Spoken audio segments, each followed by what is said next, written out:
Hello everyone, ನಾನು ನಿಮ್ಮ doctor Gulshan ಆರ, chief consultant, royal polyclinic, Siruguppa and Tumakuru. October 29 world psoriasis day, ವಿಶ್ವ ಸೋರಿಯಾಸಿಸ್ ದಿನ. ಈ ದಿನ ನಾನು ನಿಮ್ಮ ಮುಂದೆ ಸೋರಿಯಾಸಿಸ್ ಬಗ್ಗೆ ಕೆಲವೊಂದು ಮಾಹಿತಿಯನ್ನು ತಿಳಿಸಲು ಇಷ್ಟಪಡ್ತೀನಿ. ಸೋರಿಯಾಸಿಸ್ ಒಂದು ಸೋಂಕು ಅಲ್ಲ, ಇದು ಒಂದು ಚರ್ಮದ ಸ್ಥಿತಿ. ಬಹಳಷ್ಟು ಜನ ಸೋರಿಯಾಸಿಸನ್ನು ತಪ್ಪಾಗಿ ಅರ್ಥ ಮಾಡಿಕೊಂಡಿದ್ದಾರೆ. ಲೈಕ್ ಇದು ಕ್ಲೋಸ್ ಕಾಂಟ್ಯಾಕ್ಟ್ಸಿಂದ ಬರುತ್ತೆ, ಒಬ್ರಿಗೊಬ್ಬರಿಂದ ಟಚ್ ಆದರೆ ಬರುತ್ತೆ.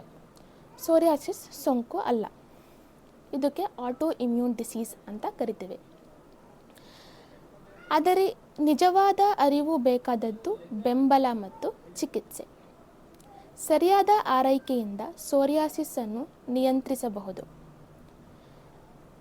ನಾಚಿಕೆ ಬೇಡ, ಅರಿವು ಮೂಡಿಸೋಣ. ನಿಮ್ಮ ಚರ್ಮದ ಚಿಕಿತ್ಸೆಗೆ ರಾಯಲ್ ಪಾಲಿಕ್ಲಿನಿಕ್ ಯಾವಾಗಲೂ ನಿಮ್ಮ ಜೊತೆ. Take care.